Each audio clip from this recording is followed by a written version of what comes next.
रात के सन्नाटे में सिर्फ पुरानी दीवार घड़ी की टिक टिक की आवाज गूंज रही थी।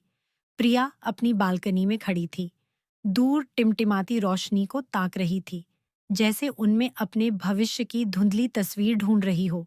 उसकी आंखों में नमी थी, लेकिन आंसू सूख चुके थे। पिछले कुछ महीनों से उसका जीवन एक ऐसी पहेली बन गया था जिसका कोई हल नहीं था। फिर उसका जेठ अपनी गाड़ी लेकर सड़क पर आया और उसकी तरफ देखने लगा। और फिर दोस्तों, अजय और प्रिया की प्रेम कहानी किसी फिल्म से कम नहीं थी। वे कॉलेज में मिले थे। अजय का शांत स्वभाव और प्रिया की चंचल हंसी एक दूसरे के पूरक थे। 2 साल की मुलाकातों, ढेरों कॉफी डेट्स और अनगिनत मीठी बातों के बाद उन्होंने शादी का फैसला किया। उनके सपने बड़े थे, एक छोटा सा घर, बच्चों की किलकारियां और बुढ़ापे तक एक दूसरे का साथ। शादी के बाद उनका रिश्ता और गहरा हुआ। अजय एक मल्टीनेशनल कंपनी में काम करता था और प्रिया एक फ्रीलांस ग्राफिक डिजाइनर थी जो अपने काम से बेहद प्यार करती थी। उनके फ्लैट में हमेशा खुशियों और हंसी की गूंज रहती थी। अजय अक्सर प्रिया के लिए खाना बनाता और प्रिया उसे नए डिजाइन आइडियाज बताती। उनका जीवन एक शांत बहती नदी की तरह था, जिसमें प्यार और समझदारी की धाराएं बहती थीं। लगभग 1 साल बाद अजय की मां ने अपने गांव का घर बेचकर उनके साथ रहने का फैसला किया। अजय अपनी मां का इकलौता बेटा था और मां से उनका गहरा लगाव था। प्रिया ने खुले दिल से उनका स्वागत किया। उसने सोचा कि एक बड़ी का साया घर को और भी खुशहाल बनाएगा। शुरू के कुछ हफ्ते सब ठीक रहा। सास कभी कभी प्रिया के काम में हाथ बटाती और अपनी पुरानी कहानियां सुनाती। प्रिया भी उनके लिए चाय बनाती, उनके पसंदीदा पकवान बनाती। लेकिन धीरे धीरे छोटी छोटी बातें खटकने लगीं। सास को प्रिया का देर तक सोना पसंद नहीं था, भले ही प्रिया का काम रात को देर तक चलता था। उनके पहनावे पर भी अक्सर टोक टाक होती। ये क्या पहना है बहू? घर में कौन आता है इतना छोटा कपड़ा पहनकर? प्रिया मुस्कुराकर बात टाल देती। अजय भी कभी कभी आंखें मटकाकर कहता, माँ है, थोड़ा एडजस्ट कर लो। धीरे धीरे सास की दखलंदाजी बढ़ती गई। उन्होंने रसोई की कमान संभाल ली और प्रिया को लगता कि वह अब किराएदार हो गई है। अरे बहू, दाल में नमक कम है, सब्जी में ज्यादा तेल डाल दिया। प्रिया ने कई बार समझाने की कोशिश की कि हर किसी का खाना बनाने का तरीका अलग होता है, लेकिन सास मानती नहीं थी। जब प्रिया अपनी सहेलियों से फोन पर बातें करती, तो सास पास आकर बैठ जाती और हर शब्द को सुनती, मानो कोई जासूस हो।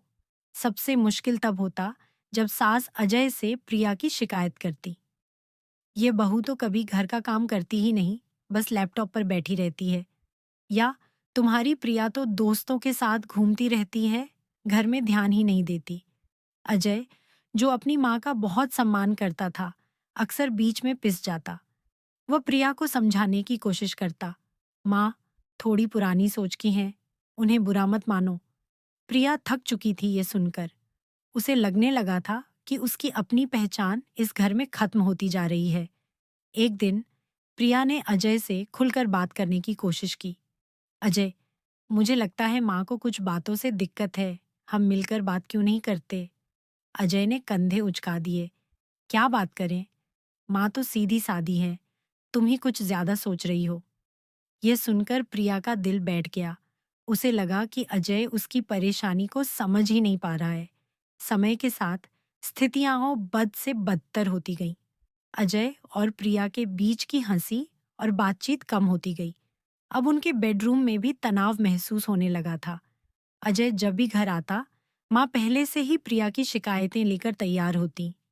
आज प्रिया ने तुमसे कुछ पूछा नहीं, सिर्फ अपने काम में लगी थी, या आज उसने मेरे लिए ठीक से चाय नहीं बनाई। अजय अब अपनी माँ की बातों में ज्यादा आता था। उसे लगता था कि शायद प्रिया ही बदल गई है, जैसा कि उसकी माँ कहती थी। एक शाम, जब प्रिया अपनी बालकनी में बैठी काम कर रही थी, सास अजय से फुसफुसाकर बोली, देखो बेटा, ये लड़की तुम्हें मुझसे दूर कर देगी। इसने तुम्हें अपने वश में कर लिया है। तुम अपनी माँ की परवाह ही नहीं करते। अजय को अपनी माँ की आंखों में आंसू देखकर गुस्सा आ गया। उसे लगा कि प्रिया वाकई उन्हें अनदेखा कर रही है। जब प्रिया रात को थककर बेडरूम में आई, तो अजय ने उससे गुस्से में कहा, तुम माँ को कभी खुश नहीं कर सकती, ना ही तुम मुझे खुश रख सकती हो। तुम्हें सिर्फ अपना काम और दोस्त प्यारे हैं। प्रिया ये सुनकर स्तब्ध रह गई। जिस इंसान के लिए उसने अपने हर अरमान को दबाया था, जिसने उसकी हर खामोशी को समझा था, आज वही उसे दोषी ठहरा रहा था। मैंने सब कुछ करने की कोशिश की, अजय। प्रिया की आवाज में दर्द था। मैंने अपनी पहचान मिटा दी इस घर में, लेकिन माँ कभी संतुष्ट नहीं होती। और तुम तो बस उनका ही साथ देते हो। मेरी कोई गलती नहीं है क्या? अजय ने जवाब दिया, तुम बदल गई हो प्रिया। तुम पहले जैसी नहीं रही। तुम्हें माँ की कीमत ही नहीं है। प्रिया की आंखों में आंसू आ गए, जो अब तक उसने रोके हुए थे। हाँ, मैं बदल गई हूँ, उसने सिसकते हुए कहा, क्योंकि इस घर में मेरी कोई जगह नहीं बची है। उस रात के बाद उनके रिश्ते में एक अनकही चुप्पी छा गई। हंसी मजाक की आवाजें कहाँ गायब हो गई, उन्हें खुद नहीं पता था। अजय और प्रिया एक ही छत के नीचे रहने वाले अजनबी बन गए थे। माँ को लगता था कि उन्होंने अपने बेटे को बचा लिया है, लेकिन उन्हें नहीं पता था कि इस जीत में उन्होंने अपने बेटे की खुशियां दांव पर लगा दी थीं। अजय रात रात भर करवटें बदलता, उसे प्रिया की हंसी, उसकी बातें, उसकी कंपनी की कमी महसूस होती, लेकिन उसका अहंकार और माँ के प्रति उसकी निष्ठा उसे प्रिया से माफी मांगने से रोकती थी।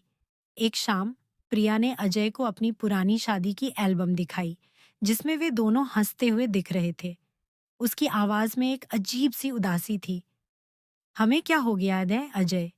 क्या हम अपना प्यार वापस नहीं ला सकते?